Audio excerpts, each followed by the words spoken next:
जी welcome welcome welcome. Reply कीजिए बेटा, क्या आपको ऑडियो वीडियो क्लियर है? यस और नो। भुवन जय जगन्नाथ बेटा, गुड इवनिंग, वेलकम बेटा। इशिका, विराज, आयुषी, प्रज्ञा, यगेश बेटा, सेल्फनेट, बलवंत, राधे राधे बेटा, राधे राधे।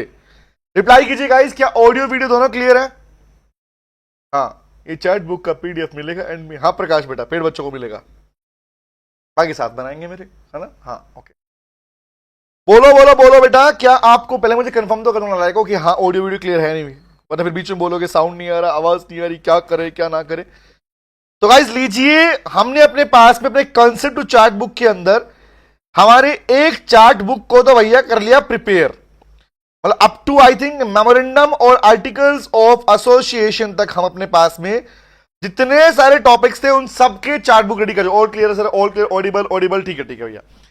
तो इन शॉर्ट मेमोरेंडम और आर्टिकल्स तक जितने भी सारे हमारे पास में टॉपिक्स थे वहां तक खत्म कर लिया। आज हमारी क्लास में शुरू होने जा रहा है एक और चैप्टर का आपके पास में चार्ट सेशन। मतलब इन शॉर्ट कंसेप्ट इसके अपने पढ़ लिए हैं, अब इस कंसेप्ट पढ़ने के बाद में अब इसके बनाने वाले हम चार्ट्स स्टार्ट करें। स्नेहल, सौमिता, वेलकम, ठीक है, ओके क्लियर है सर, ओके आइए। तो बेटा आज का हमारा टॉपिक है जिसके चार्ट बनने वाले हैं वो है बेटा prospectus, types of prospectus, miss statement and याद रखना इसके अंदर सबसे इंपॉर्टेंट है बेटा पनिशमेंट। पनिशमेंट, क्या पनिशमेंट मिलती है, including this section number 447। Chapter में हमारे पास में फ्रॉड के ऊपर जो पनिशमेंट होती है वो इसमें भी डिस्कस होती है, इस टॉपिक के अंदर ही आती है। तो लीजिए गाइस, बिना वक्त गवाए स्टार्ट करते हैं हमारे अपने नए चैप्टर के चार्ट बुक सेशन को। लीजिए लीजिए लीजिए। तो मेरे साथ में नोटबुक तैयार आप लोगों की? हाँ तैयार है सर। जिनकी नहीं नालायक हो बिना नोटबुक में बैठना, बिना नोटबुक के बैठना ही नहीं आप लोगों को, ठीक है? हाँ अर्को आराम से बन जाएंगे बेटा, ऑब्वियस, ठीक है। तो हेडिंग बनाइए, लिखिए बेटा प्रोस्पेक्टस।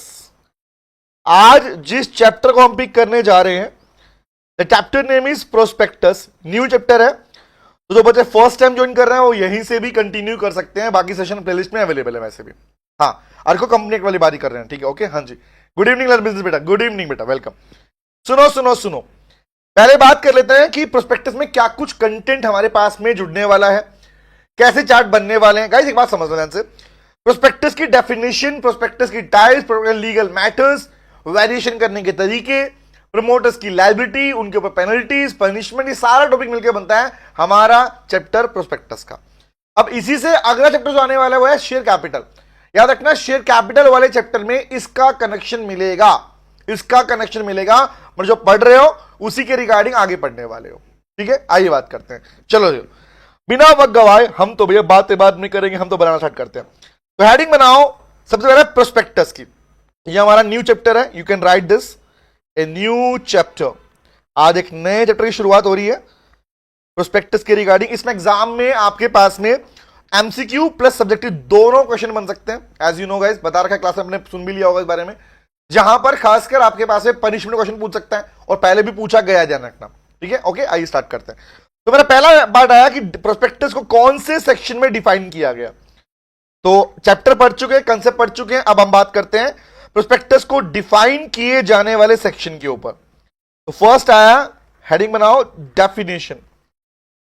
आपके पास में चार्ट बुक में हम कम से मिनिमल टू मिनिमम लिखेंगे, बट मैं बोलूंगा पूरा ध्यान रखना, ठीक है। तो डेफिनेशन के according section number 2 sub section 70 के अकॉर्डिंग जिस डेफिनेशन में इसको डिफाइन किया गया, क्या मुझे कोई बताएगा? पढ़ चुके हो अनलाइक हो आप लोग, मैंने होमवर्क भी दे रखा पढ़ने के लिए आप लोगों को। क्या मुझे कोई बताएगा section number 2 sub section 70 of the company act 13 इसमें प्रोस्पेक्टस कैसे डिफाइन किया गया? वेरी हाँ, सेक्शन तो मैं याद है, वेरी गुड, बहुत बढ़िया। But the question is act के हिसाब से कौन सी डेफिनेशन है, इसकी डेफिनेशन एक्ट के अकॉर्डिंग कौन सी बनती है? सर सिंपल डेफिनेशन है, सिंपल, कोई भी डॉक्यूमेंट जिसे डिस्क्राइब किया गया और इशू किया गया प्रोस्पेक्टस के रूप में as per this section, that is called prospectus. But ये डेफिनेशन है बेटा एज पर एक्ट, जो आप पढ़ चुके हो, ठीक है। साथ साथ में एक और डेफिनेशन बनती है कि इसमें कौन कौन से प्रोस्पेक्टस आते हैं, रेड हेरिंग, शेल्फ, कोई नोटिस, सर्कुलर, एडवर्टाइजमेंट। इसका पर्पस क्या है? पर्पस है inviting offers from public for subscription और परचेज ऑफ सिक्योरिटीज। मतलब in short this is called the meaning, ये इसका मीनिंग बनता है, ये इसकी डेफिनेशन बनती है। दोनों में डिफरेंस ध्यान रखना बेटा, ओके। चले, वेरी गुड चंदन बेटा, बहुत बलवत, एग्जैक्टली। तो बनाओ चार्ट में लिखते हैं, ये मैं हटा रहा हूं, ये वाला पार्ट तो हमारा हो चुका है, इसको हटा देता हूं, ये स्टार्ट करते हैं। तो देखो डेफिनेशन के हिसाब से कौन सा है, बोला भैया कोई भी ऐसा डॉक्यूमेंट जिसे यूज कर रही है कंपनी सिक्योरिटीज को इश्यू करने के लिए। तो लिखो एज पर सेक्शन क्या लिखेंगे, इसके नीचे लाइन ड्रॉ करो और लिखो any document, use the word कोई भी डॉक्यूमेंट, एनी डॉक्यूमेंट, कोई भी डॉक्यूमेंट, कौन सा डॉक्यूमेंट लिखो, which is described and issued, जिसे डिस्क्राइब किया गया और इश्यू किया गया, डॉक्यूमेंट विच इज डिस्क्राइब, जिसे कंपनी खुद कह रही है भैया इसको पढ़कर आप हमारी कंपनी के शेयर खरीद सकते हो, आप सब्सक्रिप्शन कर सकते हो, तो दैट इज कॉल्ड डिस्क्राइब किया गया, और उस डिस्क्राइब करने के बाद उसी को इश्यू किया गया। तो ऐसा कोई भी डॉक्यूमेंट जिसे डिस्क्राइब और इश्यू किया गया एज ए प्रोस्पेक्टस, किस लिए, for the purpose of issuing securities. लिख लो पर्पज क्या है भाई, पर्पज साफ है क्या, लिखो to issue securities, to issue securities, share debentures bond, ये इश्यू करने के लिए जिस भी डॉक्यूमेंट को यूज किया जा रहा है the document will be termed as, बेटा उसी को बोलते हैं हमारे पास में प्रोस्पेक्टस। तो ये है डेफिनेशन एज पर सेक्शन। तो क्या एक बात बताओगे, क्या इसका मतलब ये हुआ कि कंपनी अगर किसी भी डॉक्यूमेंट को नाम दे दे, लेट्स सपोज मान लो एग्जांपल, अब मैं पूछने वाला हूं क्वेश्चन, तुम्हारे कंसेप्ट भी क्लियर होंगे, कंसेप्ट भी तुम्हारे रिकॉल होंगे, can you please tell me document लिख दूं, कंपनी ने मान लो कोई नोटिस निकाल दिया, ये कंपनी ने अखबार में ये एडवर्टीजमेंट निकाल दिया कि लो भैया हमारी कंपनी सिक्योरिटीज बेचने वाली है, हमारी कंपनी के अंदर ये प्रॉफिट का कैटेगरी पूरा पार्ट है। Can you please tell me कोई एडवर्टीजमेंट भी अगर ये बता दे कि कंपनी सिक्योरिटी इशू करना चाहती है, तो क्या वो एडवर्टीजमेंट भी, वो नोटिस भी, क्या वो आपके पास में प्रोस्पेक्टस कहलाएगा? टेल मी, कोई सर्कुलर हो, कोई नोटिस हो, कोई एडवर्टीजमेंट हो, क्या वो भी, वो डॉक्यूमेंट भी प्रोस्पेक्टस ट्रीट होगा? यस और नो, बताओ यस और no. Can you please, Chandan, Pragya, welcome, हाँ जी होगा सर, होगा होगा होगा, एग्जैक्टली वो नोटिस, वो एडवर्टीजमेंट, वो सर्कुलर, वो क्या कहलाएगा बेटा, that will also be considered as prospectus. क्या बोलेंगे, डीम्ड एज, वर्ड लिख लो, deemed as prospectus, deemed as prospectus. Do you know this guys, why I am using the word deemed? Deem का मीनिंग होता है माना जाएगा। तो क्या यहां पर एक कैटेगरी बन सकती है जिसे हम बोलते हैं डीम्ड प्रोस्पेक्टस? क्या इसी को बोलते हैं? हां, जो चीज प्रोस्पेक्टस है नहीं बट अगर उसे डीम मतलब माना जाएगा प्रोस्पेक्टस, तो that will be termed as deemed prospectus. तो डीम का मीनिंग यही हुआ भाई, कोई नोटिस, सर्कुलर या एडवर्टाइजमेंट जिसको यूज किया जा रहा है कंपनी की साइड से सिक्योरिटी इश्यू करने के लिए। दूसरी बात क्लियर होगी, ठीक है। तीसरी बात बताना मुझे, क्या ऐसी कौन कौन से प्रोस्पेक्टस जिनको हमें अपने सिरे से पढ़ना है, हमें जो पढ़ने को सिरे से मिल रहा है वो कौन से हैं, टाइप्स ऑफ प्रोस्पेक्टस कौन कौन से हैं? लिख लो, नंबर 1 हमें मिलने वाला सबसे ज्यादा इंपॉर्टेंट है बेटा, लिखो shall prospectus. One is called, और जैसे बना रहा हूं वैसे बनाते चलो, शेल प्रोस्पेक्टस। और कौन सा है भाई इसके अलावा? Red herring prospectus, red herring prospectus. आपके एग्जाम में बड़ा क्वेश्चन 7 नंबर पहले आ चुका है शेल प्रोस्पेक्टस के ऊपर, ध्यान रखना। और इस पे जो क्वेश्चन पूछता है मेनली स्ट्रेट क्वेश्चन पूछता है, आपसे सीधा क्वेश्चन पूछता है, ठीक है। Red herring prospectus. एक होता है एब्रिज्ड, लिख लो एब्रिज्ड प्रोस्पेक्टस, हालांकि बस इसमें दिया नहीं गया बट आपको पता होना चाहिए कि होता है, ठीक है। तो वर्ड है शेल प्रोस्पेक्टस नंबर 1, दूसरा है रेड हेरिंग प्रोस्पेक्टस, तीसरा है एब्रिज्ड प्रोस्पेक्टस। एब्रिज के बारे में आपको पढ़ने को नहीं दिया गया, रिमेंबर, बट मैं फिर भी इसके बारे में आपको एक हिंट एग्जाम में आपके पास में आगे दे दूंगा। मैंने क्लास में भी हिंट दिया इसके बारे में और यहां भी हिंट दे दूंगा, ठीक है। तो ये हमारे पास है नहीं, पार्ट नहीं, बट पढ़ेंगे इसके बारे में भी। तो गाइस फर्स्ट पार्ट क्लियर हुआ कि किसे कहते हैं प्रोस्पेक्टस, सिंपल सा मतलब लिखते हैं, लिखो कौन सा, कोई भी डॉक्यूमेंट, कोई भी नोटिस, कोई भी एडवर्टीजमेंट, कौन सी वाली, लिखो फॉर द पर्पस। पर्पस क्या इसका, लिखो, नोट करो, कौन सा नोट करते हैं, लिखो ये sir, to offer, to inviting offers, to inviting offers from public, to inviting offers from public, public से ऑफर इनवाइट करने के लिए। पर्पस क्या है भाई, ऑफर्स फ्रॉम पब्लिक, आप पब्लिक से ऑफर्स इनवाइट करना चाहते हो। याद रखो, जब जब आपके पास में पब्लिक से आप डायरेक्टली डीलिंग की बात करते हो, that kind of offer is termed public offer, उसी को बोलते हैं। इसलिए याद रखना, जब जब ये वर्ड आता है प्रोस्पेक्टस के थ्रू सिक्योरिटी इशू की जाएंगी, इट सिंपली मींस कंपनी कह रही है भैया public offer, public offer.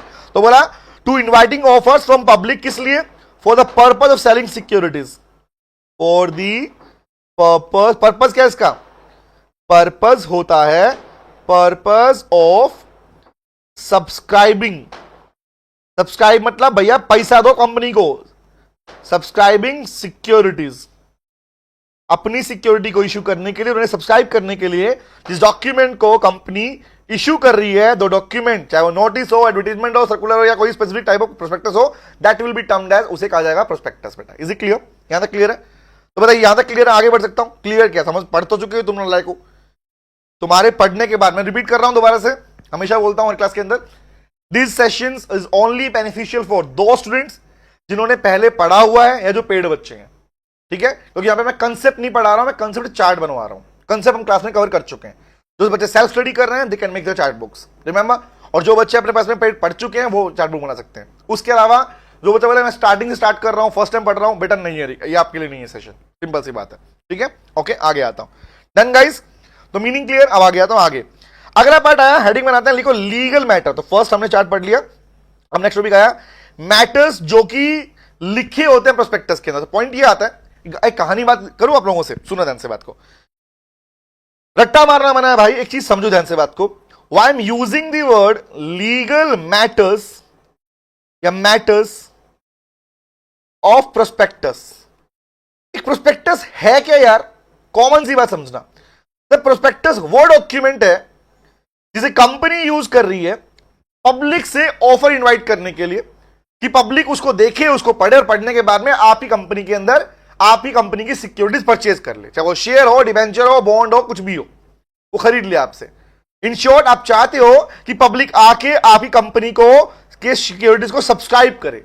Subscribe का मतलब होता है पैसा दे, मतलब इन शॉर्ट आपको पैसा दे, पर्पस सीधा सीधा साफ साफ ये है। अब पॉइंट ये आया कि सर प्रोस्पेक्टस अगर डॉक्यूमेंट ऐसा है जहां पब्लिक इन्वॉल्व है, तो बेटा लो ना याद रखना, लो ऐसा कहता है भैया जहां जहां पब्लिक इन्वॉल्वमेंट आएगा वहां पर मैं लीगल रूल्स तो डालूंगा। और लीगल रूल्स रेगुलेशन का मतलब ये हुआ कि लो कह रहा है भैया वहां पर आपको इन्हीं को फॉलो करना पड़ेगा, इसके अलावा अगर नहीं फॉलो करोगे तो मैं इसे कॉन्ट्रावेंशन समझूंगा, इसे वायलेशन समझूंगा कि आप लो का वायलेशन कर रहे हो और आपको पनिशमेंट दूंगा। इसलिए पूरी कहानी यहां पर चल रही है। तो पॉइंट समझते हैं, कौन ऐसे आया legal matter, topic number 2, topic number 1 definition हो गया। अब आते हैं बात पे, लीगल मैटर्स कौन कौन सी चीजें प्रोस्पेक्टस में लिखी होनी चाहिए। Can you please tell me, पढ़ चुके हो बताना मुझे, क्या जितने भी प्रोस्पेक्टस होते हैं उसमें डेट होनी चाहिए, क्या डेट एंड टाइम होना चाहिए कि किस दिन आपका प्रोस्पेक्टस इशू किया गया, किस दिन सिक्योरिटी इशू करोगे, ये होगा या नहीं होगा? आयुषी, सेल्फनेट, बलवंत, चंदन, लन बिजनेस, बताइए, देवा, सौमित्रा, तुलसी, प्रज्ञा, बेटा अंजलि, टेल मी, क्या ये बताना जरूरी है, हाँ या ना? वेरी गुड, होना चाहिए सब। तो लिखेंगे सर एवरी, मैं बात करूंगा इसकी, ये बात कर रहे हैं प्रोस्पेक्टस के बारे में, तो prospectus shall be dated, even आप एक कंसेप्ट में मेंशन किया हुआ है डेट होनी चाहिए, तो वो पढ़ लो, shall be dated and sign भी होने चाहिए। दूसरा, उसकी फाइनेंशियल इंफॉर्मेशन उसमें होनी चाहिए जो कि आपके पास में सेबी ने स्पेसिफाई किया, सीधे से कंसल्ट करके, नहीं होगा तो सेबी एक्ट फॉलो करोगे। उसके बाद में डिक्लेरेशन चाहिए, सारे फॉलो कंप्लायंस फुलफिल किए गए हैं। उसके बाद में डिक्लेरेशन चाहिए कि भैया आपने किसी भी और एक्ट का कॉन्ट्रावेंशन नहीं किया है, चाहे वो कंपनी एक्ट है, चाहे कौन से सिक्योरिटी रेगुलेशन एक्ट है या सेबी एक्ट है, कोई फॉलो कंट्रोल नहीं, ये सब कुछ लिखा होना चाहिए। तो बनाते हैं, लिखते हैं, वेरी गुड। तो लिखो shall be sign, every prospectus shall be dated, date होनी चाहिए, एंड साइन, और उसके ऊपर साइन भी होने चाहिए। और जानते हो बेटा इस साइनिंग को ही ऑथेंटिकेशन बोलते हैं, इस साइनिंग को ही आप वेरिफिकेशन बोलते हैं एक तरीके से, कि जो बंदे साइन कर रहे हैं कल को कोई दिक्कत आएगी तो ये लोग फंसेंगे, ध्यान रखना। साइन बाय दोज, कौन है ये लोग? They can be promoters, they can be directors, याद रखना। तो ये वो लोग हैं जो सिक्योरिटी इशू करते टाइम पे, प्रोस्पेक्टस इशू करते टाइम पे साइन करते हैं। तो साइनिंग के टाइम पर याद रखना यही लोग बाद में फंसेंगे अगर इन्होंने कोई गलती कर दी तो, नंबर 1। नंबर 2 लिखो, और क्या लिखा होना चाहिए, और सुन लो, नंबर 2 और क्या होना चाहिए, बोला सिग्नेचर के साथ साथ अब आप यहां पर यह भी मेंशन करो कि आपकी कंपनी की फाइनेंशियल इंफॉर्मेशन क्या है, मतलब इन शॉर्ट आपकी सारी रिपोर्ट्स, आपकी फाइनेंशियल इंफॉर्मेशन। अब बहुत बात समझना, बिना कंपनी की फाइनेंशियल इंफॉर्मेशन को देखे क्या पब्लिक पैसा लगाएगी? क्या कभी नहीं लगाएगी। इसीलिए रिक्वायरमेंट है भैया क्या, नंबर 2 सर आपको फाइनेंशियल इंफॉर्मेशन भी देनी पड़ेगी, मतलब फाइनेंशियल इंफॉर्मेशन, कंपनी की फाइनेंशियल इंफॉर्मेशन की डिटेल्स देनी पड़ेंगी। I can use details of financial information and जो आपकी फाइनेंशियल रिपोर्ट्स बनती है उनकी इंफॉर्मेशन देनी पड़ती है कि भैया रिपोर्ट कंफर्म करेंगे भैया कि ठीक है ये हमारे ऑडिटर की रिपोर्ट है कि हमारी कंपनी ने इतना पैसा कमाया, ये हमारे खर्चे हैं, हमारी असेट्स है, सब मेंशन करना पड़ता है। नंबर 3, तो एक बात बताओ, पूछता हूं आप लोगों से यहां पे, अगर किसी कंपनी की फाइनेंशियल इंफॉर्मेशन की डिटेल मेंशन की जा रही है तो क्या ये अपनी मर्जी से कंपनी करेगी क्या? बताना मुझे, क्या ये चॉइस है क्या कि जो कंपनी चाहे कि मैं तो भैया प्रॉफिट एंड लॉस दिखाऊंगी, बैलेंस शीट में दिखाऊंगी? Is it so? क्या ये चॉइस का पार्ट है? आंसर इज नो, ये चॉइस का पार्ट नहीं है। आंसर एग्जैक्टली बेटा, ये चॉइस का पार्ट है, ये चॉइस का पार्ट नहीं है। इसे लिख लो इसके आगे, क्योंकि ये जो इंफॉर्मेशन होती है कौन डिसाइड करता है, इसके ऊपर एग्जामिनर आपसे सेपरेट एमसीक्यू क्वेश्चन भी पूछ सकता है कि प्रोस्पेक्टस को इश्यू करने टाइम पे जो फाइनेंशियल इंफॉर्मेशन होती है उन्हें कौन बताता है, कौन स्पेसिफाई करता है। लिखो कौन सी इंफॉर्मेशन है, लिखो स्पेसिफाइड बाय। चार्ट बुक का पर्पज हमारा सीधा है बेटा, शॉर्ट में लिखना, ठीक है? तो specified by SEBI, SEBI specify करता है। कैसे करता है? लिखो in consultation with after in consultation with CG, CG से कंसल्ट करके, सीजी से consultation with CG, central government से कंफर्म करके, कंफर्मेशन लेने का कंसल्ट करने के बाद ही सेबी स्पेसिफाई करता है। अब एक बात आया कि ये जो आपके प्रोस्पेक्टस में लिखी जाएंगी सेबी बता रहा है किससे सर? कंसल्ट करके। किससे? सीजी से कंसल्ट करके। बट क्वेश्चन ये आया, मान लिया हमेशा ऐसा होगा, बट कभी मुझे बताओ अगर कभी सेबी ने कंसल्ट नहीं किया, सेबी ने कंसल्ट नहीं किया सेंट्रल गवर्नमेंट के साथ में, तो एक कंपनी अगर अपनी सिक्योरिटीज को इश्यू करना चाहती है बाय यूजिंग प्रोस्पेक्टस, तो वो उस प्रोस्पेक्टस में कौन सी फाइनेंशियल इंफॉर्मेशन दिखाएगा? क्या वेट करता रहेगा कि ओहो जब सेबी सीजी के पास जाएगा वो उससे बातचीत कर लेगा तो हमें बताएगा तब हम भरेंगे? ऐसा आंसर इज नो, वेट थोड़ी करेगा। तो याद रखना, पहली बात तो कंपनी जब सिक्योरिटी इशू करती है सेबी की गाइडलाइन फुलफिल की जाए, सेबी मतलब security action board of India guideline fulfil की जाएंगी। But the point is SEBI ये चीजें डिसाइड करता है सीजी से कंसल्ट करने के बाद। बट क्वेश्चन अगर सीजी से कंसल्ट नहीं किया तो लिखो अगर कंसल्ट नहीं किया, लिखो in case of, in case कब? Not consulted with CG. अगर सेबी ने कंसल्ट नहीं किया, नॉट कंसल्टेड विद सीजी, अगर सीजी से कंसल्ट नहीं किया कि बताओ भैया कंपनी को कौन कौन से फाइनेंशियल इंफॉर्मेशन देनी पड़ेगी, पीएनएल दे, बैलेंस शीट दे, ट्रेडिंग क्या दे, तो बताओ उस केस में कौन सा फॉलो होगा? वेरी गुड, लर्न बिजनेस, बहुत बढ़िया। बताइए ऐसी कंडीशन में जब सेबी ने सीजी से कंसल्ट नहीं किया और कंसल्ट करके आपको नहीं बता पाई कि आपको प्रोस्पेक्टस में कौन सी इंफॉर्मेशन देनी है, तो विच गाइडलाइंस या which guideline will be followed by the company? Tell me guys, कौन सी फॉलो होंगी? ऑब्वियस सेबी एक्ट के अकॉर्डिंग। याद रखना, लिखो द फाइनेंशियल इंफॉर्मेशन कौन सी होंगी, देन इन केस लिखो ऐसे केस के अंदर, इन दैट केस लिखो बेटे SEBI act should be followed. तो सेबी एक्ट है आपके पास 1992, SEBI act 1992 should be followed.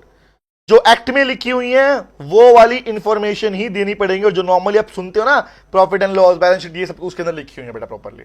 Very good, तो सेबी एक्ट फॉलो होगा। तो यहां पे कहानी निकल के आई कि पहली कंडीशन क्या है, अब समझना, पढ़ चुके हो कंसेप्ट पढ़ चुके हो। एक बात याद रखना, यहां पे ये है नंबर 1 कंडीशन, ये नहीं होगी तो ये फॉलो होगी। नंबर 2, अगर मान लो कंसल्ट करके बता दिया कंपनी को तो सेबी एक्ट फॉलो नहीं कर रहे आप, यहां पर आप फॉलो करोगे। अगर जो पहले बता दिया नहीं बताया तो ये फॉलो होगा। याद रहेगी बात, क्लियर है? Very good Balwant Chandrali, very good, शाबाश बेटा। आगे बढ़ू, ये क्लियर है? आगे आता हूं। अब ये कहानी होगी पॉइंट नंबर 2। नंबर 1 ये रहा, it is number 1, it is number 1, number 1 it is number 2 कि फाइनेंशियल इंफॉर्मेशन सबमिट करनी पड़ती है। और हालांकि आपको यहां पे कुछ बातें और बताऊंगा जो मॉड्यूल में भी नहीं दे रखी और जो सिलेबस में भी दे नहीं रखी है। क्यों पता होना चाहिए कि एक्चुअली खाली ये नहीं है कि 2-3 इंफॉर्मेशन भर के से भी बोलते हैं ओ कर दो सिक्योरिटी इशू, नहीं, ऐसा नहीं होता। प्रोस्पेक्टस में बहुत सारी और भी इंफॉर्मेशन सबमिट होती है, बट हमारे इंस्टीट्यूट को इतना लगा नहीं, इसलिए डाला भी नहीं इसके अंदर। ठीक है, वेरी गुड बेटा, एग्जैक्टली बलवंत। अब आता है नंबर 3 के ऊपर, 1 2, ये 2 तो हो गया, 3 पे आता हूं। ये 2, ये जो पूरा पार्ट तुम्हें दिख रहा है 2 का पार्ट है पूरा ये, ठीक है, 2 वाला पार्ट है। अब आता हूं 3 के ऊपर, 3 अगला बताओ, क्या इस बात का डिक्लेरेशन देना जरूरी है क्या कि कंपनी ने प्रोस्पेक्टस को इश्यू करते समय सभी प्रोविजन को फुलफिल किया है? हाँ या ना? बताओ मुझे, क्या डिक्लेरेशन मैंडेटरी है? हाँ सर। तो आपके डिक्लेरेशन कौन कौन से होंगे? Which kind of declaration, which kind of declaration, कौन देगा डिक्लेरेशन? ऑब्वियस प्रोफेशनल देगा, पहली बात तो ठीक है। तो आपका चाहे सीए हो, सीएमए हो, सीएस हो, they will provide the declaration, देते हैं आपके पास में। बट मुझे बताओ किस बात का डिक्लेरेशन देंगे? दो बात का मिलेगा। पहला बात कौन सा था? लिखो। नंबर 1 हमने पढ़ा कौन सा? हम पढ़ चुके हैं सर, हमें पता, याद हो, याद हो, बताओ कौन सा है? पहला है बेटा कौन सा? Declaration about the compliance, about the compliance. जब मैं वर्ड शॉर्ट में लिख रहा हूं, कंप्लायंस का पूरी लाइन का मतलब क्या है? इसकी कंप्लीट लाइन का मतलब ये हुआ that all the rules and regulations stated in the company act 13 will be followed या हैज बीन फॉलोड। इसका मतलब ये होता है। तो कंप्लायंस मतलब क्या बोलेंगे सर? कंप्लायंस का मतलब यहां पर क्या है सर? सिंपल सी बात है। कंप्लायंस मतलब that compliance that all the provisions, जितने भी सारे प्रोविजन प्रोस्पेक्टस के रिगार्डिंग थे, किसमें? Under the company act, under the, short में लिख लो, TCA 13 क्या होगा? Has been followed. इस बात का डिक्लेरेशन की उन्हें सबको फॉलो किया गया है। कंप्लाई का मतलब भी होता है फुलफिल करना। कंप्लायंस मतलब कंप्लाई करना, फुलफिल करवाने को बोलते हैं, पूरा करने को बोलते हैं। यस बेटा। हाँ, दूसरा और इसके अलावा कौन सा था? इसके अलावा नो कॉन्ट्रावेंशन। दूसरा डिक्लेरेशन कौन सा है? No contravention. कंपनी ने कोई भी कॉन्ट्रावेंशन नहीं किया है। मैंने इसलिए बोला बेटा, मैंने क्यों बोला कि जो बच्चे पेड क्लास वाले हैं वो, या जो सेल्फ स्टडी कर रहे हैं, पढ़ चुके हैं वो, उनके लिए, क्योंकि रीजन इज ये वर्ड आपके पूरे समझा चुका हूं प्रॉपर क्लास के अंदर। कॉन्ट्रावेंशन का मतलब होता है अपोज करना, अगेंस्ट करना। कि कंपनी ने प्रोस्पेक्टस को इशू करते समय किसी भी प्रोविजन का वायलेशन नहीं किया। किसका बेटा? लिखो नो कॉन्ट्रावेंशन ऑफ में 3 एक्ट लिखो। नो कॉन्ट्रावेंशन ऑफ, सबसे पहला कौन सा आएगा? Of the company act 13, TCA 13 को वायलेशन नहीं किया। दूसरा, इसके अलावा सिक्योरिटीज रेगुलेशन एक्ट भी है बेटा हमारे पास में। कौन सा है? सिक्योरिटीज कॉन्ट्रैक्ट रेगुलेशन एक्ट 1956, ये वाला भी आपके पास फॉलो किया, इसे कॉन्ट्रावेंशन भी नहीं किया। मतलब इन शॉर्ट सेबी एक्ट के साथ में सिक्योरिटीज पे एक्ट और लगता है। दैट एक्ट नेम इज, क्या लिखेंगे? लिखो, शॉर्ट में लिखो, पूरा लिख दो sir. Securities contracts regulation act, securities contract regulation act 1956, इसका भी वायलेशन नहीं किया। और तीसरा कौन सा जो इंपॉर्टेंट है? सेबी, और सेबी 92 का भी वायलेशन नहीं किया। ये डिक्लेरेशन देना मैंडेटरी है, चॉइस नहीं है कंपनी के पास में। If the company issuing prospectus, उसके लिए सब चीजें मेंशन करनी पड़ेंगी, उसे डॉक्यूमेंट अटैच करने पड़ेंगे कि देखो भैया ये रहा हमारा प्रोस्पेक्टस, ये रहा डिक्लेरेशन। रिमेंबर, ये पूरा मेंशन करना पड़ता है उसको। Is it clear guys? समझ में आया? बोलो बोलो, नोट कर लो इस पार्ट को। डन डन डन, आगे बढ़ सकता हूं मैं? ओके, नोट कर लिया आप लोगों ने? देखो, चार्ट मेरे साथ साथ बनाते रहो ताकि स्पीड मेंटेन रहे। रुकूंगा, होल्ड करूंगा तो डिले होगा, फायदा नहीं, क्लास लंबी जाएगी हमारे पास में। ओके, चलें आगे बढ़े। ये पार्ट किसका हुआ? डिक्लेरेशन का। आगे आते हैं। अब ये बात थी किसकी? Legal matter. बट मैंने कहा कुछ बातें और भी होती हैं। क्या आप लोग जानते हो प्रोस्पेक्टस इश्यू किस लिए कर रहे हैं? जरा थोड़ी बात करता आप लोगों से, थोड़ा चेक करता तुमने क्या पढ़ा है। क्या नहीं प्लीज प्लीज टेल मी, क्या आप लोग जानते हो प्रोस्पेक्टस को इश्यू किस लिए जा रहा है? तो पर्पस सिंपल है, कंपनी चाहती है कि वो सिक्योरिटीज बेचे, शेयर डिवेंचर बॉन्ड बेचना चाहती है, और पब्लिक को से ऑफर को इनवाइट करेगी। पब्लिक खुद आए, बोले हमें खरीदने हमें खरीदने हमें खरीदने। रिमेंबर, हमें मतलब कंपनी एप्लीकेशन मनी देके सिक्योरिटी सब्सक्राइब कर ले, इसलिए। हाँ ठीक है, आगे बात करता हूं, सुनो। और डीप यहां तक पढ़ लिया, आगे सुनो ध्यान से। जो यहां नहीं लिखा वो क्या है, सुनो ध्यान से। गाइस, नॉर्मली कंपनी पैसा ले क्यों रही है आपसे? कंपनियां पैसा लेती है क्योंकि कंपनियों को कहीं ना कहीं इन्वेस्ट करना है पैसा। अब मान लो मैं कहता हूं कंपनी डीएलएफ, नाम सुना? डीएलएफ, जैसे company name DLF, Reliance, Tata, कोई भी कंपनी लगा लो। अब मान लो कहता हूं डीएलएफ कंपनी को दिल्ली के पास गुड़गांव के अंदर जो गुरुग्राम है, गुरुग्राम के अंदर एक मॉल बनाना है। सुना मेरी कहानी क्या बोल रहा हूं? सुनना, let me show you. DLF ने प्लान किया कि भैया मुझे तो जो गुरुग्राम है वहां पर एक मॉल बनाना है, बहुत ही बढ़िया शानदार मॉल बनाना है, एशिया का सबसे बड़ा मॉल बनाना है मेरे को। बोली पैसा कहां से लाऊंगी? मैंने काम करती हूं, मैं सिक्योरिटी इशू करके पब्लिक से पैसा ले लेती हूं और वहां से मॉल बनाऊंगी। सुनना, मेरी पूरी कहानी सुनना। अगर तुम्हें प्रोस्पेक्टस कंसेप्ट समझ में आज तक नहीं है तो अब क्लैरिटी तुम्हें मिल जाएगी प्रॉपर तरीके से। सुनना ध्यान से बात को।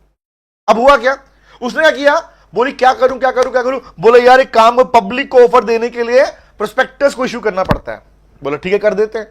उसने सारी इंफॉर्मेशन भरी और इशू कर दिया, पब्लिक ने पैसा दे दिया उसको। क्वेश्चन आया, क्या आपका पैसा कहां पे लगाया जाएगा, क्या ये बात भी प्रोस्पेक्टस में लिखी होनी चाहिए? हां। दूसरा, कंपनी को क्या रिस्क परसेंटेज कितना है कि कल को मान लो कंपनी मॉल बना रही है तो मॉल डूब सकता है और इन्वेस्टमेंट खत्म हो सकती है, लॉस हो सकता है, कितने परसेंट चांसेस है उसको, कितना परसेंट डूबने की उम्मीद है, यह भी प्रोस्पेक्टस में लिखा जाता है।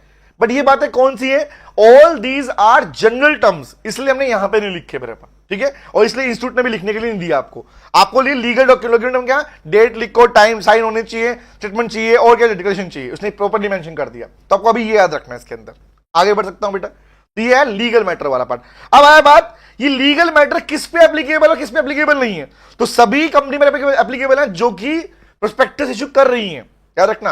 All the public companies who are issuing securities, कैसे, कौन सी पब्लिक दो टाइप की होती है, पब्लिक कंपनी में भी listed as well as unlisted. तो कौन सी वाली? पब्लिक कंपनी लिस्टेड वाली की बात कर रहे हैं। हाँ, तुलसी कह रही सर क्या इन्फॉर्मेशन लिख सकते हैं? Tulsi, you want to write you can write बेटा, ठीक है, but it is not a part of our module, उसके पार्ट में ही नहीं है हमारे पास में, ठीक है। ओके, आओ अब बताओ भैया, जो लीगल मैटर की बात तुमने अभी की, ये लीगल मैटर किन लोगों पर कब एप्लीकेबल नहीं है, मतलब in short they are not applicable. ये सब इंफॉर्मेशन कब देना अनिवार्य नहीं है? Tell me guys, all this information is not applicable.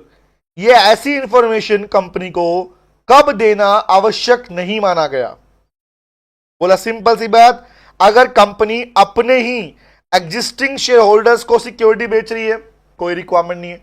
जो पहले से सिक्योरिटी और एग्जिस्टिंग शेयर होल्डर आपके पास में, उसके पास तो इन्फॉर्मेशन जाती रहती है, उसको देने की रिक्वायरमेंट नहीं है। या फिर कंपनी पहले भी सेम काइंड ऑफ सिक्योरिटी बेच चुकी है। एग्जांपल मान लो कंपनी बोली कि मैंने पहले फुल्ली पेड इक्विटी शेयर बेचे थे 10 रुपए वाले, और इस बार भी फुल्ली पेड इक्विटी शेयर 10 रुपए वाले बेच रही हूं, तो रिक्वायरमेंट नहीं है भैया, यूनिफॉर्म के लिए नहीं चाहिए। वेरी गुड बेटा, बहुत बढ़िया। तो लिखो नॉट एप्लीकेबल, शॉर्ट में लिख, चार्ट बना रहे हो शॉर्ट में लिखो, नॉट एप्लीकेबल किसके लिए? लिखो फॉर एग्जिस्टिंग, बोलो इफ सिक्योरिटीज इश्यूड टू, लिखो इफ सिक्योरिटीज, चाहे डिबेंचर हो शेयर कुछ भी, securities issued to existing share holders, चाहे शेयर होल्डर्स को बेच रहे हो या डिबेंचर होल्डर को बेच रहे हो। अगर एग्जिस्टिंग वालों को बेच रहे हो तो उस केस में आपको ये सारी इंफॉर्मेशन बार बार देने की रिक्वायरमेंट नहीं है, ये इंफॉर्मेशन बार बार देने की रिक्वायरमेंट आपको नहीं है बेटा, याद रहेगी बात। नंबर 1। नंबर 2, हाँ जिनको पहले, क्योंकि ऑब्वियस पहले इशू कर चुकी हो, वेरी गुड। दूसरा, अगर सिक्योरिटीज हमारे पास में यूनिफॉर्म नेचर की है, इफ, क्या बोलूंगा, if securities is of uniform nature, securities is of uniform nature. तो यूनिफॉर्म क्या होता है गाइस? यूनिफॉर्म का मतलब होता है सेम कैटेगरी। लिख लो, if you want to write it here you can write it, it simply means of same category. कि अगर सेम कैटेगरी की आपके पास में सिक्योरिटी इशू कर रहे हो, मतलब उसके नाम भी सेम, उसका काइंड भी सेम, अमाउंट भी सेम, पेड अप वाला पार्ट सब कुछ सेम, अगर वो है तो उस केस में भी आपको देने की रिक्वायरमेंट नहीं होती है बेटा, देने की रिक्वायरमेंट नहीं होती है बेटा। मेरा अभी आगे आएगा पार्ट एफ वाला, अभी छोड़ दे उस पार्ट को भी, मत इसका मत कर। अभी ध्यान रखो कि सर नॉर्मली उन केस में जब एग्जिस्टिंग को बेच रहे हो, सेम सिक्योरिटीज बेच रहे हो दोबारा से, उनको देने की रिक्वायरमेंट नहीं होती है। तो ये एप्लीकेबल कब क्या क्या डालना पड़ता है, क्या डालना, किन की रिक्वायरमेंट नहीं है, यहां तक क्लियर है बेटा?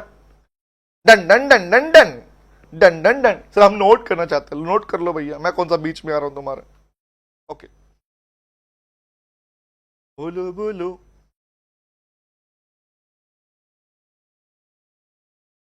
चले आगे बढ़े।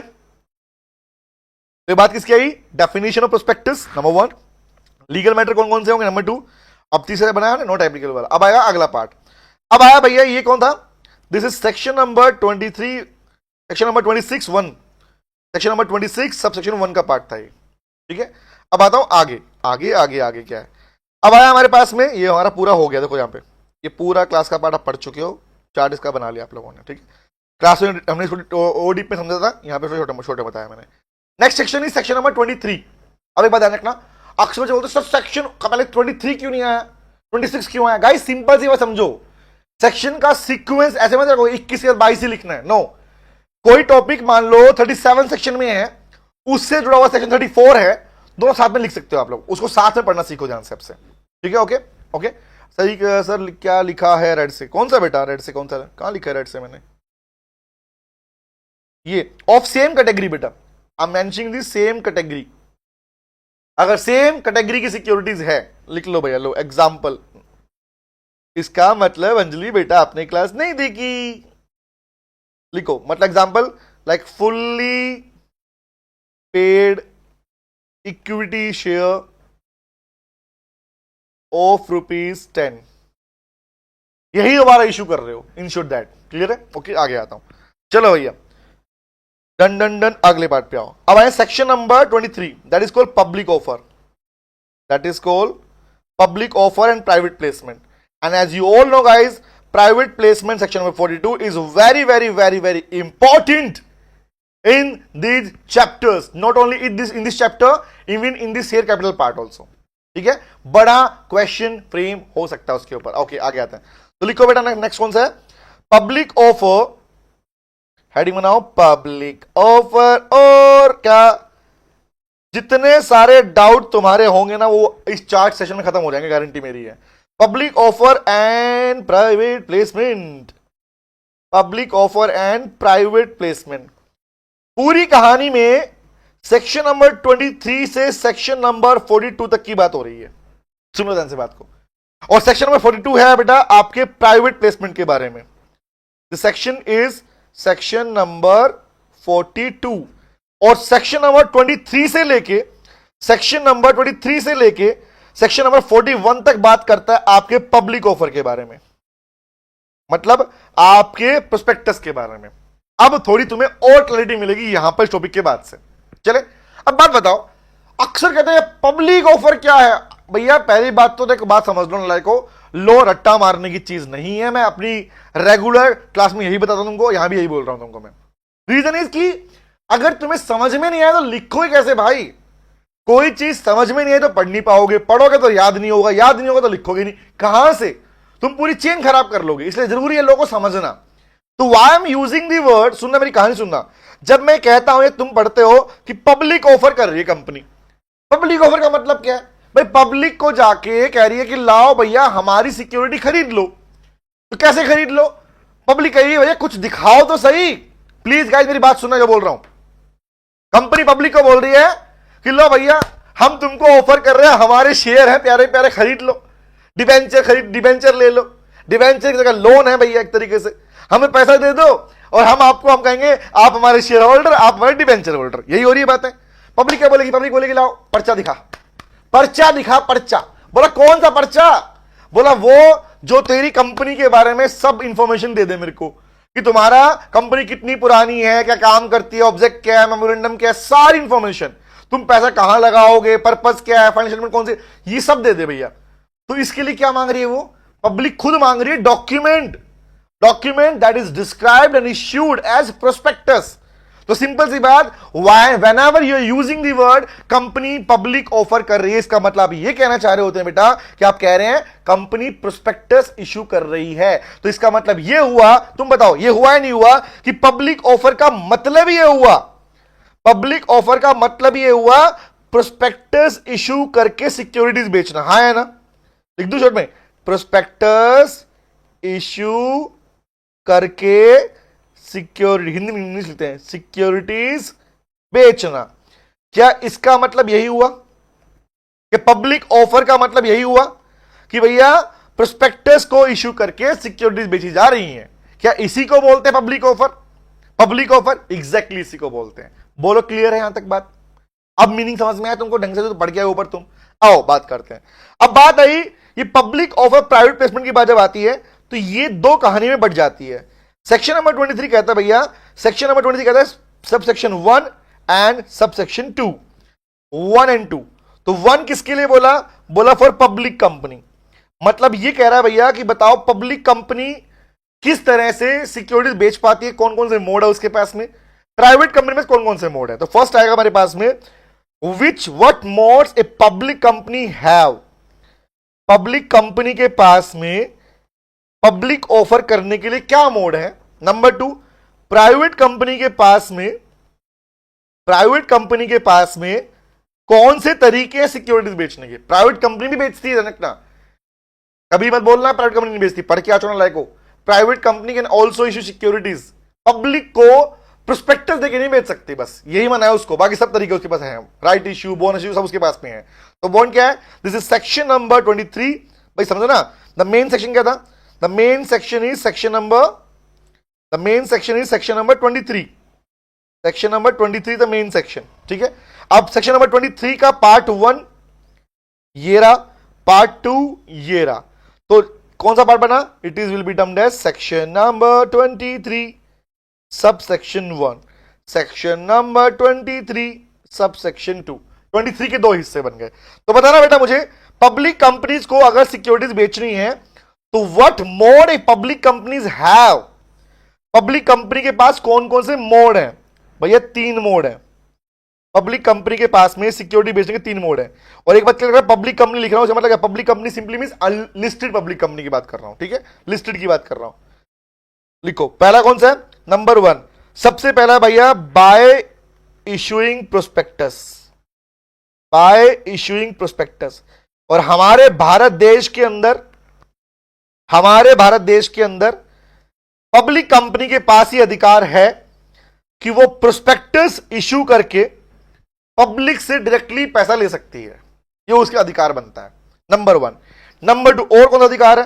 बोला नंबर 2 अधिकार बनता है इसके पास में राइट इशू या बोनस इशू। दूसरा देखो प्राइवेट प्लेसमेंट। नंबर 2 लिखते हैं, नंबर 2 इज यस, जो ऊपर लिखा वही वाला वर्ड प्राइवेट प्लेसमेंट।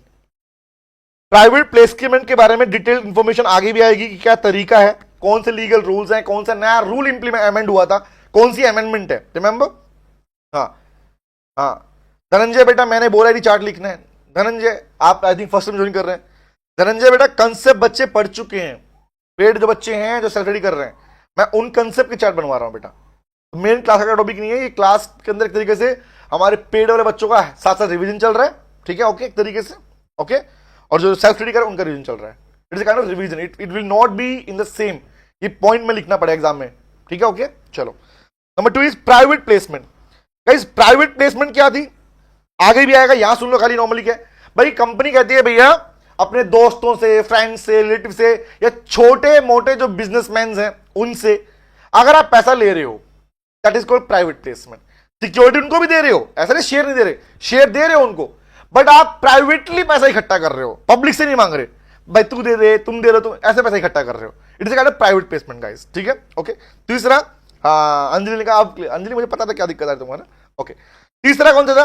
तीसरा तरीका कौन सा है? बोला राइट इश्यू या बोनस इश्यू।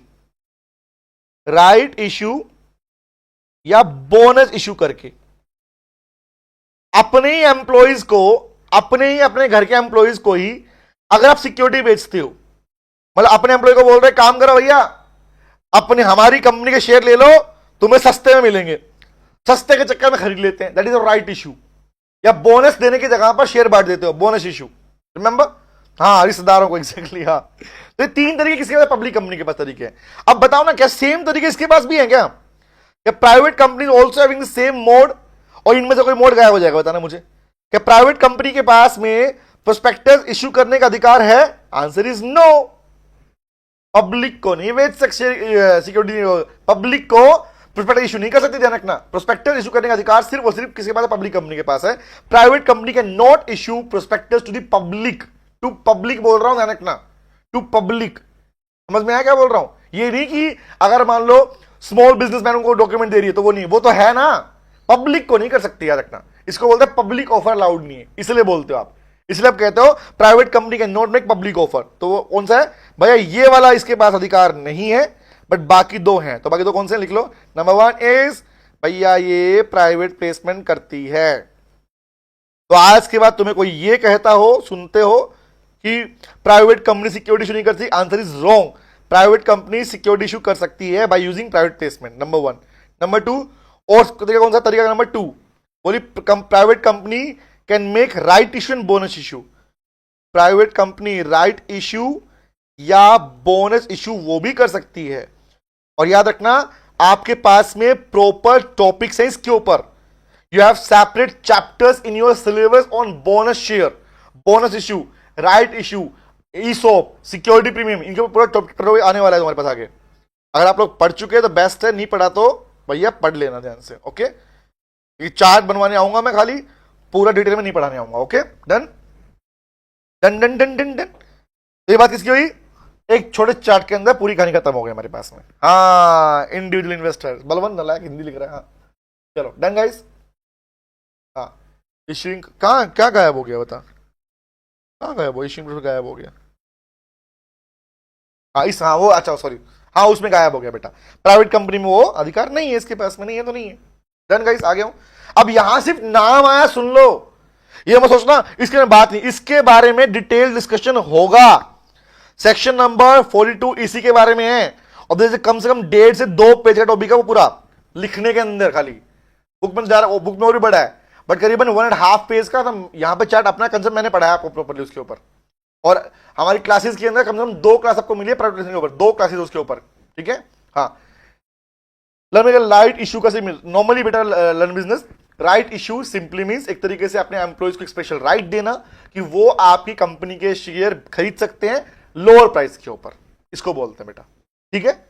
मतलब अपने एम्प्लॉइज को राइट, अधिकार देना कि लो भैया तुम कुछ एक्स्ट्रा शेयर खरीद सकते हो हमारी कंपनी के कम प्राइस के ऊपर। It is a kind of right issue बेटा। डन, ओके चलो, और इसके बारे में प्रॉपर टॉपिक आगे आएंगे। ओके चलो चलो चलो चलो, डन हो गया गाइस, ये भी हमारा खत्म हो गया। तो this one is over over over, ये खत्म हो चुका है।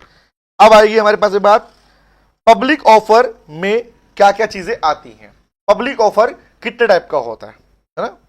सब प्राइवेट कंपनी प्रोस्पेक्टस इश्यू नहीं कर पाएगी, भुवन पब्लिक को नहीं कर पाएगी बेटा, समझो क्या बोल रहा हूं नालायको।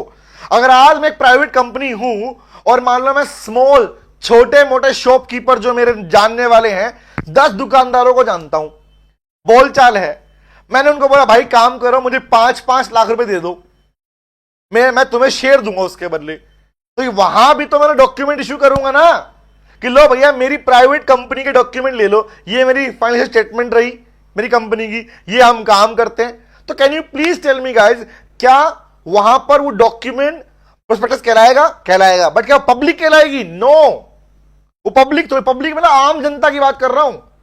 ये खबर छपवा दो अखबार में, पोस्टर लगा दो बाजार में, वो कहानी बात कर रहा हूं।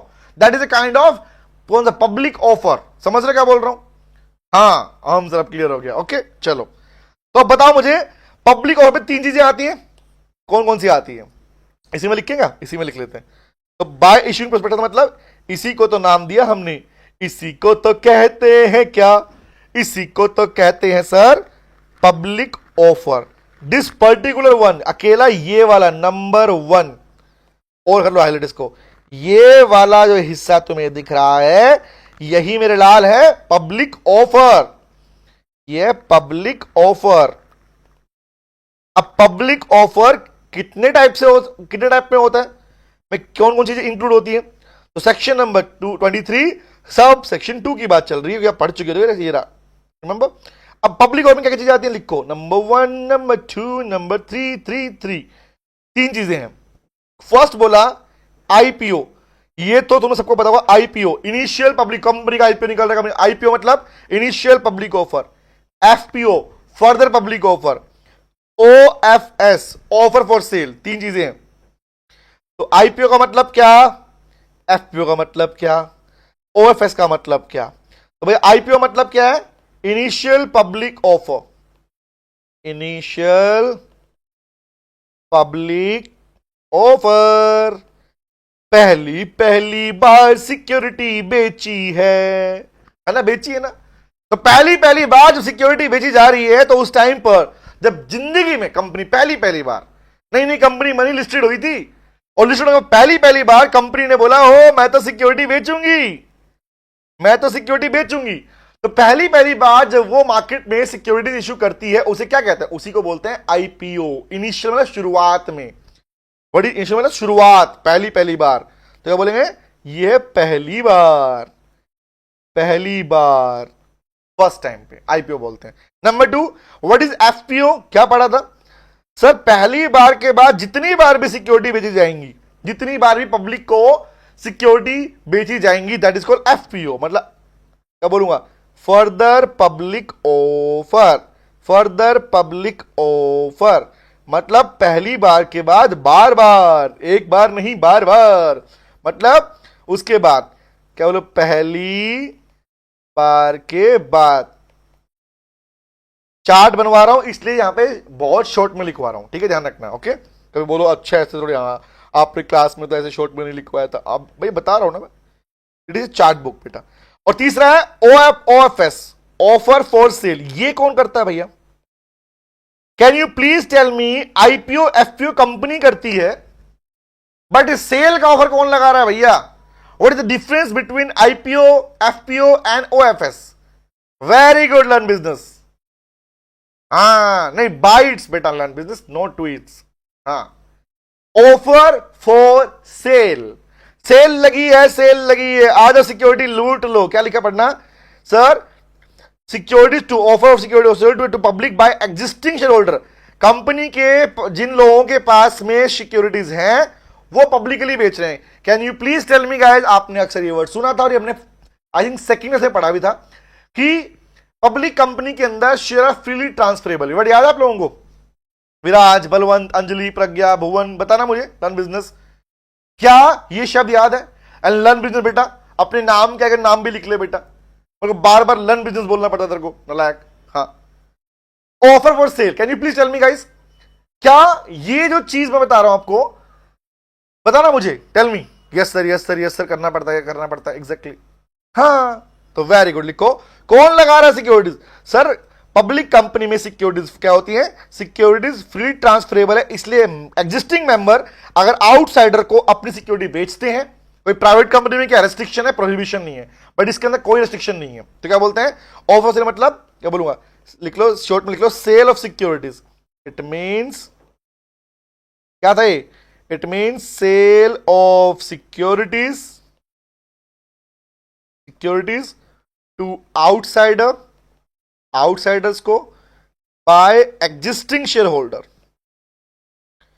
Bye existing share holders, existing share holders के साइड से, की तरफ से जब जब सिक्योरिटी बेची जाती हैं, कि सेल लगाई जाएगी कि आ जाओ भैया खरीद लो, आ जाओ भैया खरीद लो, तो that kind of offer is termed as offer for sale. हाँ, भुवन कह रहा है प्राइवेट कंपनी, हाँ रेस्ट्रिक्शन उनके ऊपर बेटा, प्रोहिबिशन नहीं है, ध्यान रखना, ना ना ना Bhuvan, private company family member transfer कर सकते, लेकिन ध्यान रखना एक बात पड़ी, family, that word private company क्या ट्रांसफर कर पाएगी, वहां एक वर्ड पड़ा था, प्राइवेट कंपनी के मेंबर भी आउटसाइडर्स को शेयर बेच सकते हैं, बट उनके आर्टिकल्स ऑफ एसोसिएशन के अंदर लिखा होना चाहिए उनका रेस्ट्रिक्शन का पैटर्न, विच मीन्स दैट मैंने एग्जांपल देके बताया भी था इसको प्रॉपरली कि बेटा प्राइवेट कंपनी के मेंबर आउटसाइडर को तभी बेच सकते हैं जब अगर घर के मेंबर, उनके खुद के मेंबर खरीदने को मना कर दे तब। तो फर्स्ट रेस्ट्रिक्शन ये होती है कि पहले अपने घर के मेंबर, प्राइवेट कंपनी मेंबर से पूछ लो, if they denied you are allowed to sell the outsiders. Yes, हाँ, मेरा नाम इंसान है, अच्छा, क्या हम तुम्हारा नामकरण कर दें नलायक। आज के बाद हमारे प्यारे बच्चे लर्न बिजनेस का नाम रख रहा हूं मैं कालीचरण, ठीक है, इसने अपना नाम नहीं बताया, इसने कहा मैं इंसान हूं, तो आज से मैं इसे क्लास में कालीचरण बुलाऊंगा, कालीचरण। एक दिन आके खुद नाम बता देगा अपना, सर मत बोलो अब मेरा नाम ये है, बट मैं इसका नाम निकाल रहा हूं कालीचरण बेटा, नलायक। चले आगे बढ़े, this one is also over, ये खत्म हो गया हमारे पास में, ठीक है, ये पूरा हम क्लास में पढ़ चुके हैं डिटेल के अंदर। अब मैं आगे टॉपिक की बात करता हूं, चले, हाँ बलवंत कालीचरण, चलिए ओके, नलायक। तो ये खत्म हो चुका हमारे पास पार्ट बेटा। अब मैं आ रहा हूं नेक्स्ट टॉपिक के चार्ट के ऊपर। तो ये टॉपिक हमने क्लास में खत्म कर लिया, डिटेल के अंदर पढ़ चुके हैं, ठीक है, रेगुलर क्लास में डिटेल में पढ़ाया, लिखवा के पढ़ाया, बट यहां पर मैं आपको थोड़ा इसके बारे में चार्ट बनवाता हूं, ठीक है। तो अभी हमें variation in terms of object and contract of prospectus, बताओ ना यारो, सेक्शन नंबर 27 ये कहता है भैया कि क्या एक बार प्रोस्पेक्टस जब इश्यू कर देते हो तो उसके ऑब्जेक्ट या कॉन्ट्रैक्ट में चेंज कर सकते हो क्या? अगर एक बार आपका प्रोस्पेक्टस बनके तैयार हो गया, टॉपिक नंबर 3, एक बार अगर कंपनी का वेरिएशन इन, लिख लो, variation in terms of object and contracts, object and contract of prospectus. एक बात बताओ, कंपनी प्रोस्पेक्टस इश्यू कर चुकी, बन के तैयार हो गया, और हो सकता है कुछ लोगों ने पैसा भी दे दिया हो देखकर, हाँ तब नाम सही।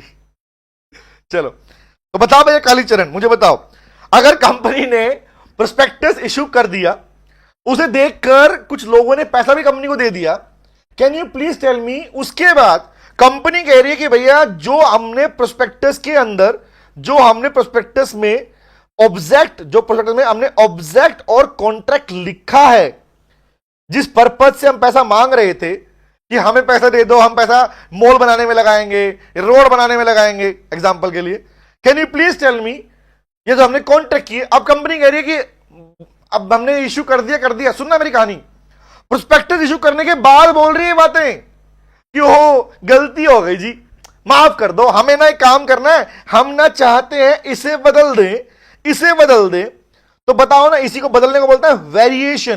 कंपनी बदलना चाहती है, कंपनी बदलाव चाहती है, देश भी बदलाव चाहता है, तो कंपनी तो चाहिए ना, हाँ, तो कंपनी बदलाव चाहती है, बदलाव मांग रही है कि भैया देखो बात ऐसी है, हमारी कोई नहीं सुनता, हमारी तुम सुन लो, हमें तो अपने प्रोस्पेक्टस के जो ऑब्जेक्ट लिखा था वो बदलने दो, पहले हमने लिखा था मॉल बनाएंगे, इस बार हम बोल रहे हैं मॉल नहीं बनाएंगे, हम तो रोड गलियां बनाएंगे, रोड बनाएंगे।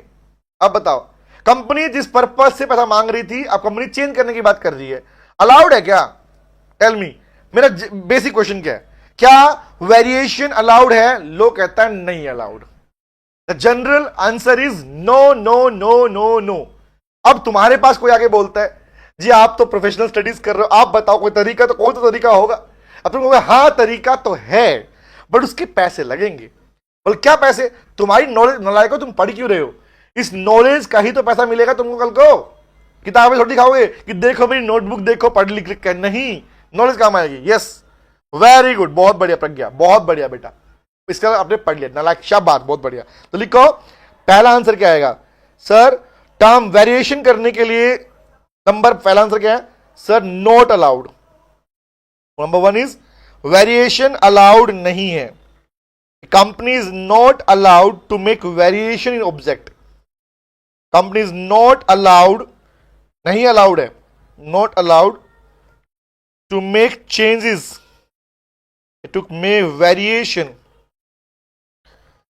Variation in prospectus. एक तो आज यहां इतना बहाव, इतना जोर से साउंड, गाना तुम्हें गाने की वजह कितना साउंड बज रहे हैं यहां पे, हाँ। तो to make variation in prospectus allowed नहीं है भैया, नहीं अलाउड है, ठीक है।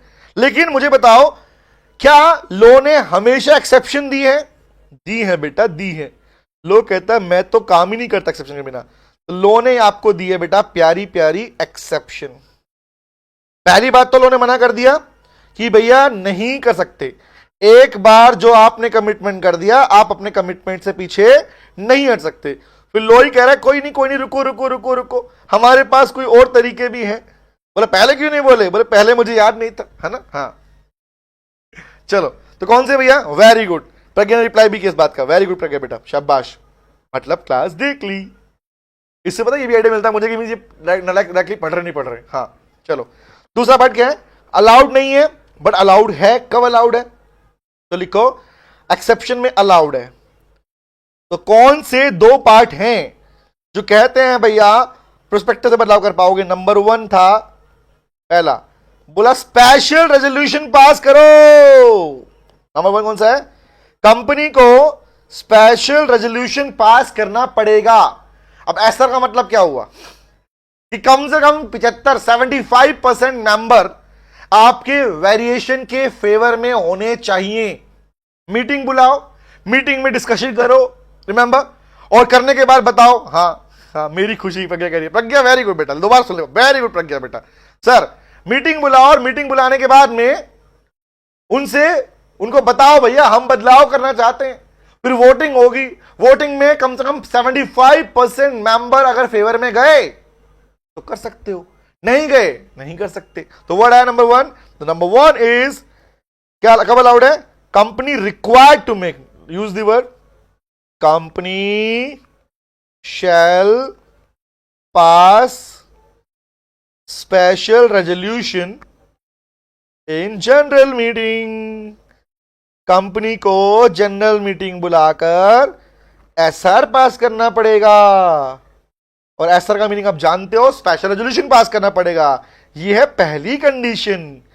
दूसरी कंडीशन क्या है? कालीचरण बता बेटा। अब कहेगा मेरे को बोल बोल पका, तेरा नाम पक जाएगा बेटा, सच्चा नाम नहीं बताया तूने अपना। और ये इतिहास रहा है, जब भी किसी का नाम क्लास में निकाला गया है उसका नाम क्लास में वही रहा है। जानते है तू? हाँ, नहीं पता था मेरे को, अब पता चलेगा तेरे को, रुक जा। कंपनी को एसआर पास करना पड़ेगा, ठीक है। नंबर 2, हाँ गुड प्रज्ञा, गुड, वेरी गुड अंजलि। हाँ हाँ चलो नंबर 2 इज, अंजलि तो बड़ी फेमस हुई हमारे ग्रुप के अंदर, पेट बच्चों का ग्रुप बना हुआ है। बच्चों ने बोला अंजलि आपके आने की वजह से हमारा ग्रुप एक्टिव हो गया। अंजलि बोली कैसी कैसी बातें कर रहे हो, एक्टिव कैसे हो गया? बोला एक्टिव का मतलब बातचीत में लगेगा, बातचीत में लग गए, इन शॉर्ट वो था। हाँ नंबर 2, कंपनी शैल पास, ऐसा दूसरा पॉइंट लिखो। Number 2 is company shall make public notice, use the word public notice here instead of writing the whole word. I am using the word public notice. क्यों भैया? क्योंकि अखबारों में छपवाने का मतलब यही है कि पब्लिक नोटिस पास करो। अंजलि कोई बात नहीं बेटा, क्या हो गया तो? हाँ अंजलि ने, तूने सही, उस दिन तूने बात सही पकड़ी, किसी ने बोला नहीं तेरे को, तूने बात सही पकड़ी थी बेटा उस दिन, वेरी गुड। पब्लिक नोटिस मतलब नंबर 1 क्या बोलूंगा, नंबर 2 इज क्या करना पड़ेगा? Company should publish, company shall publish. Company को प्लीज गाइस भूलना मत, अभी बातों में मत भूल जाना। हाँ, कंपनी को शैल पब्लिश, पब्लिश करना पड़ेगा। पब्लिश दी, क्या पब्लिश कर रही है? वही तो जो कंपनी करना चाह रही, कंपनी कह रही है ना मैं तो भैया वेरिएशन करना चाहती हूं, तो बताना पड़ेगा ना क्यों वेरिएशन कर रही है, क्या वेरिएशन कर रही है। लिखो shall publish the details and justification, justify करना पड़ेगा, details and justification in 2 newspaper, तो क्या मुझे आप लोग बताओगे ये अखबार कौन से है? ये खबर छपवा दो अखबार में, पोस्ट कौन से पोस्टर लग रहे हैं बताना। ये अखबार कहां कौन से होंगे? Obvious remember it is always be the same. Anjali बेटा प्यार से बोल रहा था, हाँ कोई टोंट थोड़ी मारा हमने तेरे को, नलायक। ओके, और ये बहुत कम बच्चों के साथ में होता है, पता तेरे को? When you are the initiator, ये तुम्हारी हैबिट है, समझ रहे हो, इनिशिएशन लेने की। वेरी गुड, शाबाश फॉर। तो कौन सा फर्स्ट है? एक बनेगा इंग्लिश वाला, one is English newspaper, one is English newspaper. Other is कौन सा? One is vernacular language newspaper, vernacular language newspaper which means local language का, वो भी कौन सा? डिस्ट्रिक्ट का। तो भाई 2 अखबारों में खबर छपवानी पड़ेगी कि हमारी कंपनी चाहती है प्रोस्पेक्टस में चेंज करना, ठीक है। हाँ, सीएमए कर रहा है, CMA S Kumar, Economic Times. हाँ, it is not only Economic Time बेटा, ये अखबार वो होंगे बेटा जो आपकी डिस्ट्रिक्ट में पॉपुलर होंगे। ये भी मेंशन किया, पता आपको? आपकी स्टेट में, आपकी डिस्ट्रिक्ट के अंदर जो अखबार फेमस हैं, पॉपुलर हैं, पॉपुलर का मतलब होता है जिसका मैक्सिमम मार्केट शेयर आपके वहां पे स्टेट में चलता है, डिस्ट्रिक्ट में चलता है, वो वाले की बात कर रहे हैं हम, ठीक है। यस विराज, टिंग टिंग टिंग टिंग टिंग, चले। ओके, नंबर 2 पब्लिश हो गया। उसके बाद क्या भैया? कंपनी ने अखबार में छपवा दिया। अखबारों में छपवाने के अलावा क्या वेबसाइट पे भी लगाना पड़ेगा? हाँ, ये भी एक तरीका होता है। एक होता है ऑफिशियल गजेट में पब्लिश करवाना, एक होता है कौन सा? हाँ यस, दूसरा कौन सा लिखो? Number two is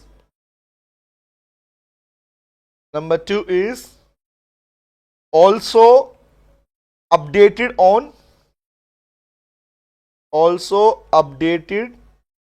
on website of company.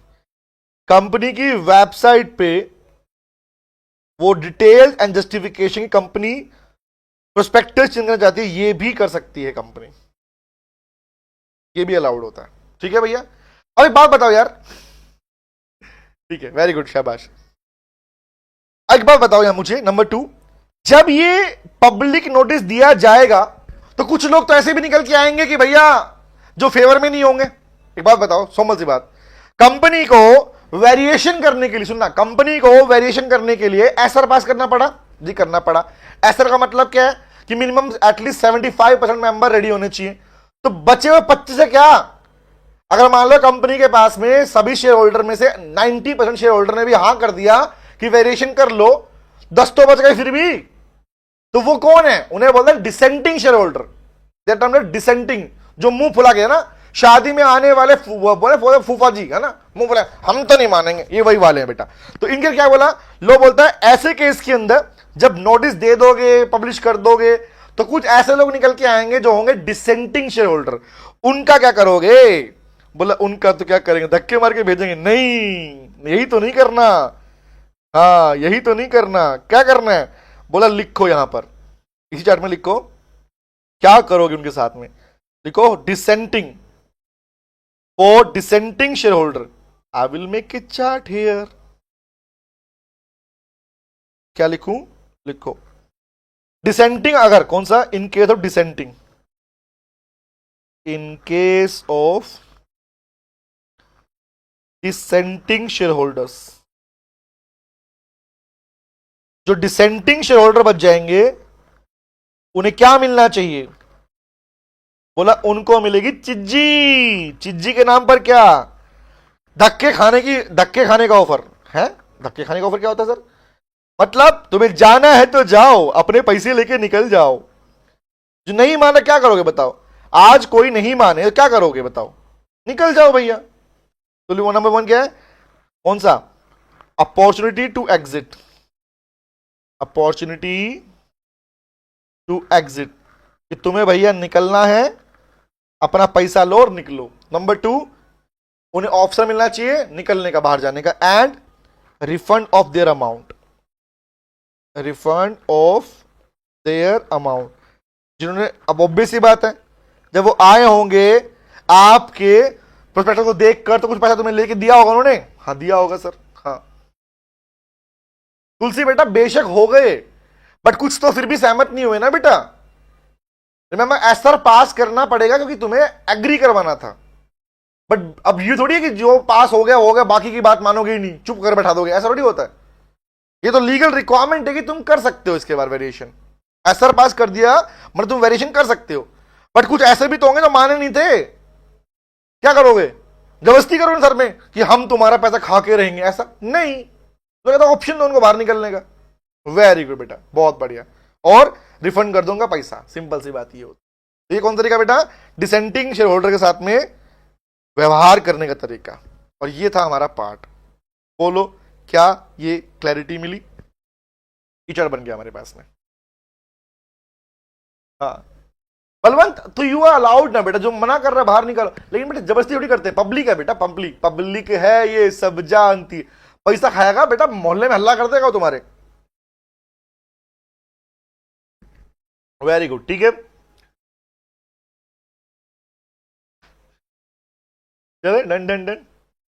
हाँ उन्होंने कहा इन 25 से ले दे के निपटा लो, एकदम क्लियर सर। तो गाइस ये था हमारे पास में हमारा वेरिएशन वाला पार्ट, ये आपके सामने रहा। अब कुछ बातें इसमें और भी हैं। वो है कि कंपनी अगर आपका पैसा यूज करना चाहती है, कौन से वाला जो पैसा आया था, क्या वो यूज कर सकती है किसी non banking financial investment activities के लिए? मतलब कंपनी चाहती है कि जो पैसा आया था मैं उस पैसे को किसी दूसरी कंपनी में इन्वेस्ट कर दूं? Answer is no. जिस पर्पज के लिए पैसा लिया गया उसी पर्पज में पैसा लगना चाहिए। उस पर्पज के अलावा अगर कोई भी कंपनी किसी और कोई भी कंपनी किसी दूसरी कंपनी की सिक्योरिटी खरीदती है, इन्वेस्ट करती है, it is not allowed, it is violation कहलाते हैं इसको, और यहां पर कोर्ट पनिशमेंट देता हुआ ध्यान रखना। पहले नंबर 2। दूसरा, पैसा यूज करने के लिए पढ़ लिया आप लोगों ने, क्या कर लिया, यूज करने के लिए भैया ऑप्शन दो बाहर निकलने का, बाहर निकलेंगे पैसा ले जाओ और उसके बाद में अपने घर निकल जाओ। मतलब पॉइंट ये क्वेश्चन यहां पर ये आता है कि जो ये प्राइस जो पैसा रिफंड मिल रहा है, ये रिफंडिंग अमाउंट कौन डिसाइड करेगा, हु विल डिसाइड कि प्राइस क्या मिलेगा उनको, who will decide, tell me guys, who will decide कि इनको जो प्राइस पे किया जाएगा ये प्राइस कौन डिसाइड करता है, हु विल डिसाइड। ऑब्वियस भैया, जब बात सिक्योरिटीज की है तो आ गया साक्षात रूप से हमारी प्यारी सेबी। ठीक है भैया, चले, तो ये था गाइस हमारा वेरिएशन प्रोस्पेक्टस की टाइप, लीगल मैटर। हालांकि टाइप अभी पूरी नहीं हुई, टाइप स्टार्ट होगी नेक्स्ट क्लास के अंदर। और सबसे ज्यादा इंपॉर्टेंट टाइप जिसपे एग्जाम में 7 नंबर क्वेश्चन आ भी चुका है, दोबारा भी आ सकता है, सेल्फ प्रोस्पेक्टस, जिसका पूरा प्रोसीजर पढ़ेंगे अपने पास में और बाकी पार्टी पढ़ेंगे। तो ये होगा हमारा नेक्स्ट टाइप प्रोस्पेक्टस। कौन सा, शेल्फ वाला पार्ट, शेल्फ प्रोस्पेक्टस क्या होता है, मेमोरेंडम वाला पार्ट पढ़ नहीं रहे, चार्ट बनाएंगे इसके पूरे, ये पढ़ हम पूरा चक्के हैं। लेकिन जो बच्चे सेल्फ स्टडी कर रहे हैं, अगर नहीं पढ़ा बेटा रीडिंग करके आना, और जो पेड वाले बच्चे हैं वो क्लास देख के आना नलायक को। ठीक है, रेड हेरिंग, शेडिंग ये हम पढ़ेंगे अपनी नेक्स्ट क्लास के अंदर। फिर हम आएंगे क्रिमिनल लायबिलिटी के ऊपर, फिर ही खत्म हो जाएगा हमारे पास पार्ट पूरा।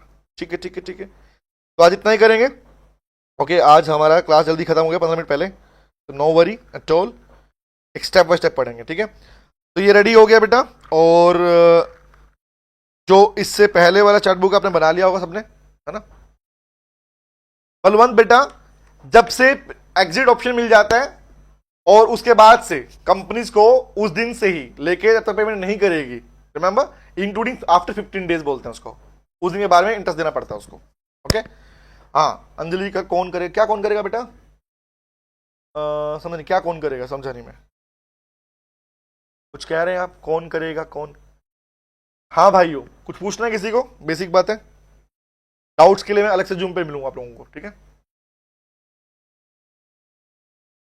अंजलि बेटा बीओडी ऑप्शन देता है, प्राइस फिक्सेशन का पार्ट सेबी की गाइडलाइन को नहीं फॉलो होता है, ऑप्शन बोर्ड ही दे रहा है, ये प्राइस का ऑप्शन बोर्ड ही दे रहा है, but as per SEBI guidelines. Okay, चंदन कह रहा है I am addicted to this ending song in the class. Chandan वो गाना नहीं है, वो गाना बन गया बेटा। हाँ, अब जब मैं ऑफिस जाता हूँ तो टीम भी ऐसे गाती है, जब मैं एंट्री करता हूँ ना मॉर्निंग, वो गुड मॉर्निंग नहीं बोलते मेरे को, क्या बोलते हैं, बाय बाय ओ टाटा ऐसे करते हैं। हाँ, विराज वो गाना। चलो भैया, हाँ बलवंत आ जाएंगे बेटा, यस एग्जैक्टली। तो ठीक है भैया, मिलते हैं नेक्स्ट क्लास में, थैंक यू। और अगली क्लास को नोटिफाई कर लेना लाइक को, ठीक है। और अगर ये वाला सेशन तुम्हें थोड़ा बहुत भी अच्छा लगा हो और तुम्हें एक तरफा मोहब्बत है, तो ऐसा एक अंगूठे का बटन तुम्हें दिख रहा है वीडियो के ऊपर, उसे तोड़ो मोड़ो दबा दो, उसको दबा दबा के मार दो उसको, है ना, ठीक है। ओके, तो मिलते हैं नेक्स्ट क्लास में, thank you very much guys, bye bye, take care. कौन सा, बाय बाय ओ टाटा, सी यू अगेन, ओ परसों मिलेंगे तेरे मेरे नैन, बाय बेटा, take care, bye bye, see you, bye bye.